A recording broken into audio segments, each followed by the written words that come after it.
नमस्कार, आप देख रहे हैं 4 PM और मैं हूं अभिषेक मिश्रा।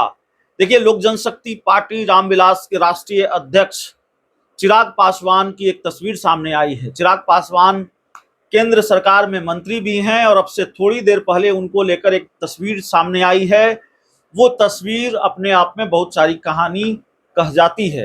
एक तरफ चिराग पासवान के सांसदों पर टूट का खतरा है। इसकी चर्चा बिहार के राजनीतिक गलियारों में जोरों पर है।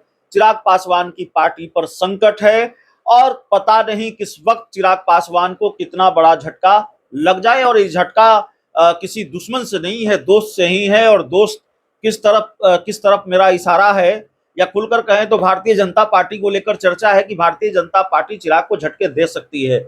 जिस तरह से चिराग पासवान ने मोदी को लगातार झटके दिए हैं, भारतीय जनता पार्टी भी हिसाब किताब चुकता कर सकती है, लेकिन कर सकती है, करेगी ही, होने ही जा रहा है। ऐसी कोई पुख्ता तस्वीर उभर कर सामने नहीं आई है, स्पष्ट तस्वीर नहीं है, लेकिन बहुत सारी घटनाएं इस तरह की हो रही हैं, यानी घटनाक्रम इस तरह के हो रहे हैं तो बहुत सारी बातें कह देते हैं। देखिए, पिछले कुछ घंटों में चिराग पासवान से जुड़े घटनाक्रमों की बात करें, क्या हुआ है और कौन सी तस्वीर सामने आई है, वो भी हम आपको बताएंगे। लेकिन पिछले कुछ घटनाक्रमों की बात अगर करें, चिराग पासवान कल दिल्ली से पटना लैंड करते हैं। पटना में अपनी पार्टी के नेताओं की एक बैठक करते हैं और बहुत 16 घंटे, 18 घंटे, 20 घंटे का उनका पटना दौरा, बिहार दौरा, और 20-22 घंटे, 18-20 घंटों के अंदर वापस वो दिल्ली चले जाते हैं। तो इसका मतलब है कि वो पार्टी की मीटिंग करने ही पटना पहुंचे थे, क्योंकि अपने आवास पर, अपने घर पर वो पार्टी के प्रदेश अध्यक्ष के साथ और पार्टी के सभी प्रकोष्ठों के प्रदेश अध्यक्षों के साथ मीटिंग करते हैं और उसके बाद वापस दिल्ली के लिए उड़ जाते हैं। और जब वो दिल्ली पहुंचते हैं तो दिल्ली पहुंचने के कुछ ही घंटे के बाद ये तस्वीर निकलकर सामने आ रही है कि चिराग पासवान ने मुलाकात की है देश के गृह मंत्री अमित शाह से।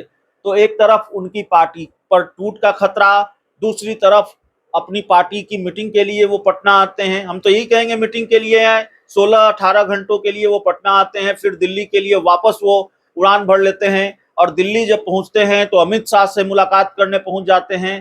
तो इसका क्या मतलब निकाला जाए? आखिरकार एनडीए में सब कुछ ठीक चल रहा है, चिराग की पार्टी पर कोई खतरा नहीं है, चिराग की पार्टी पर कोई संकट नहीं है, ऐसा तो माना ही नहीं जा सकता। क्योंकि बिना आग लगे धुआं उठता नहीं है, और धुआं उठ रहा है तो जाहिर तौर पर खतरा तो है। देखिए, दरअसल बात यह है कि चिराग पासवान के अंदर बेचैनी इस बात को भी लेकर है कि भारतीय जनता पार्टी ने, या भारतीय जनता पार्टी के साथ मिलकर चिराग पासवान ने अपने चाचा पशुपति पारस को तकरीबन निपटा दिया था। भारतीय जनता पार्टी ने तो हाल तक निपटाने में कोई कसर नहीं छोड़ी। उनकी पार्टी के बड़े नेता सुनील पांडे को अपनी पार्टी में शामिल करा लिया। सुनील पांडे के लिए तरारी की सीट मांग रहे थे, जिस सीट पर उपचुनाव होना है बिहार में विधानसभा का, वो सीट पशुपति पारस मांग रहे थे बीजेपी से कि भाई देखिए, लोकसभा में आपने हमको एक भी सीट नहीं दी, तो विधानसभा उपचुनाव में कम से कम एक सीट दे दीजिए। हमारे पार्टी के नेता हैं सुनील पांडे, वो चुनाव लड़ेंगे और वो सशक्त उम्मीदवार हैं, वो दूसरे नंबर पर रहे थे। लेकिन बीजेपी ने वो सीट सुनील पांडे के लिए छोड़ी नहीं, पशुपति पारस के खाते में नहीं डाली, बल्कि सुनील पांडे को ही अपनी पार्टी में लेकर चली आई। तो झटके पर झटका बीजेपी ने दिए हैं लोकसभा चुनाव से लेकर अब तक। लेकिन फिर भारतीय जनता पार्टी अपना गियर बदलती है। इधर चिराग पासवान मोदी की मुसीबत बढ़ा रहे होते हैं कई मौकों पर, बीजेपी की टेंशन बढ़ा रहे होते हैं कई मौकों पर, जाति आधारित जनगणना, वक्फ संशोधन अधिनियम बिल और तमाम तरह की बातें। और दूसरी तरफ बीजेपी भी भाव देना शुरू करती है पशुपति पारस को। पहले भारतीय जनता पार्टी के प्रदेश अध्यक्ष दिलीप जायसवाल जाकर मिलते हैं पशुपति पारस से उनके पार्टी दफ्तर में पटना में, और फिर अमित शाह से मुलाकात होती है पशुपति पारस की, और अमित शाह से मुलाकात होती है प्रिंस राज की। और जाहिर तौर पर यह मुलाकात अपने आप में बहुत सारी कहानी कह देती है कि चिराग पासवान को मैसेज है कि अभी चाचा का विकल्प खुला हुआ है, चाचा को हमने छोड़ा नहीं है।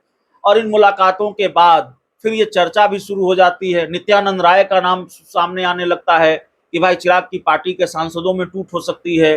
नित्यानंद राय सांसदों से मिले हैं, इस बात में कितनी सच्चाई है हम नहीं जानते हैं, लेकिन इस तरह की चर्चा होती रही है। और पशुपति पारस की पार्टी के एक प्रवक्ता ने भी दावा किया कि चिराग पासवान अपनी पार्टी के अकेले सांसद रह जाएंगे। तो चर्चा जोर पकड़ती है और आज जो मीटिंग की है चिराग पासवान ने पटना में अपनी पार्टी के प्रकोष्ठों के अध्यक्षों के साथ, उस मीटिंग को लेकर हमने आपको बताया कि मीटिंग में कुछ ऐसी बात भी कही गई है जिससे स्पष्ट होता है कि चिराग पासवान इस खतरे को भांप रहे हैं कि उनके सांसदों में टूट का खतरा है या उनकी पार्टी में टूट का खतरा है, कोई झटका लग सकता है, भारतीय जनता पार्टी कोई खेल कर सकती है। तो चिराग पासवान और अमित शाह के बीच क्या मुलाकात हुई है, चिराग पासवान ने तस्वीर साझा की है।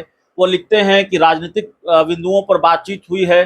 तो कौन से राजनीतिक बिंदुओं पर बातचीत हुई है, ये सारी चीजें ये सारी तस्वीरें साफ होनी अभी बाकी है। लेकिन पटना में चिराग की मुलाकात और दिल्ली में अमित शाह से चिराग की मुलाकात, माफ कीजिएगा, पटना में चिराग की मीटिंग अपनी पार्टी के नेताओं के साथ, और कहा यह जा रहा है कि कल देर रात भी पार्टी के नेताओं के साथ, देर शाम तक पार्टी के नेताओं के साथ वो बैठे रहे हैं, मीटिंग करते रहे हैं, कुछ एक कार्यक्रमों में भी वो गए हैं। और आज जो पार्टी की मीटिंग की है उसके बाद अमित शाह से जो उनकी मुलाकात हुई है, तो जाहिर तौर पर चर्चा का बाजार गर्म है कि चिराग पासवान क्या खतरे को भाप गए हैं, चिराग पासवान डैमेज कंट्रोल करने में लगे हुए हैं। इस पूरी रिपोर्ट में इतना ही। बहुत बहुत धन्यवाद।